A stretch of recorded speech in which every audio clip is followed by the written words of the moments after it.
कैसे इस्तेमाल करते ठीक है हैं। रविंद्र सिंह जी, ठीक है, पॉइंट है रविंद्र सिंह जी, जो पल्लवी सिंह जी कह रही हैं, और ये तो हमने देखा है तमाम जनसभाओं में भी कांग्रेस के नेता भी ये कहते नजर आए, और तमाम इंडिया गठबंधन के नेता संविधान को लेकर बात कहते नजर आए। पल्लवी जी यहाँ इनकार कर रही हैं, कह रही ऐसा तो कुछ कहा ही नहीं किया, वो दुष्प्रचार किया गया, झूठा प्रचार किया गया, और वो आ रहा हूं मैं स्वामीनाथ जी आपके पास भी, वो झूठा प्रचार किया गया और उस झूठे प्रचार में ही आपने जनता को अपनी तरफ गुमराह कर लिया।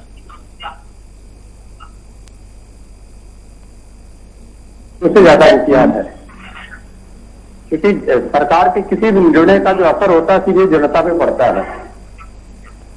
दिल्ली को राज्य का दर्जा भारत सरकार ने हटाया, संविधान में संशोधन करके, जनता जानती है। दूसरा निर्णय इन लोगों ने लिया, चुनाव आयोग, आयुक्त की नियुक्ति में संविधान में संशोधन किया, जनता जानती है। इनके चुनाव इस प्रकार के इन्होंने कम से कम 17 ऐसे संशोधन किए संविधान में कि जो जिससे जनता सीधे तौर पर प्रभावित होती है। तो जनता इसमें समझाने की जरूरत ही नहीं है, किसी के कहने की जरूरत भी नहीं है, चाहे लल्लू सिंह कह रहे हैं, चाहे कोई कह रहा, आवश्यकता नहीं कहने की। जनता जानती है कि इन्होंने संविधान के साथ लगातार छेड़छाड़ किया है। कह रही है आरक्षण, हम लोगों ने दुष्प्रचार किया, बिहार में तो आ गया, आरक्षण दिया था हमारी सरकार ने, नीतीश बाबू शामिल थे, 75% तक दिया था, खत्म कर दिया। इसमें तो स्पष्ट सामने दिखाई पड़ रही है, संविधान में का छेड़छाड़ सामने दिखाई पड़ रहा है, आरक्षण का सामने आ गया, अभी और आने वाला है। तो पल्लवी जी जो कह रही है वो न तार्किक रूप से सही है, न यथार्थ के रूप में सही है। इन्होंने क्या किया, उसको मोहन भागवत जी ने आईना दिखाया था।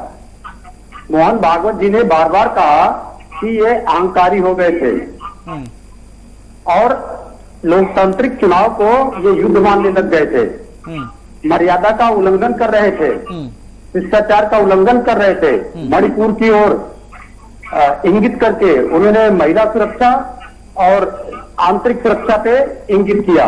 ये सारी बातें तो मोहन भागवत जी ने कही दी है, समीक्षा तो कर ही दिया उन्होंने। अब इनकी जो समीक्षा बैठक चल रही है, सिद्धार्थनगर में मारपीट, सहारनपुर में मारपीट, बुलंदशहर में मारपीट, मेरठ में मारपीट, एक दूसरे को देख लेने की धमकी, चलिए ठीक है, बैठक चल रही है। तो समीक्षा तो मोहन भागवत जी करने को मिला है। जिस तरह से हमने रैलियां देखने को मिली, एग्रेशन देखने को मिला, मुद्दों पर बात करते हुए नजर आए, वैसा ही कुछ नजारा देखने को मिल सकता है। और ये जो परफॉर्मेंस हुई है समाजवादी पार्टी इंडिया गठबंधन की, वो जाहिर तौर पर विधानसभा में इंडिया गठबंधन होगा या नहीं होगा उस पर तो निर्णय आगे लिया जाएगा, लेकिन क्या वो परफॉर्मेंस देखने को मिलेगा वैसा ही, उसको लेकर तैयारियां की जा रही हैं समाजवादी पार्टी की तरफ से, की जा रही हैं, तो क्या कुछ की जा रही हैं? देखिए, हमारी तैयारियां हाईटेक नहीं होती है। हम लोग बूथ लेवल पे, हमारे अधिकतर कार्यकर्ता, 70% कार्यकर्ता बूथ लेवल है। बूथ लेवल बोले तो गांव स्तर पे काम करते हैं। और हमारी तैयारी अब से नहीं चल रही है, तीन साल से लगातार चल रही थी। उसके परिणाम को अगर मैं आपको गिनाऊं, 2019 में हम लोगों ने भारतीय जनता पार्टी को 17 सीट हराया, 2022 से 57 सीट हराया, 2024 से 21 सीट हराया।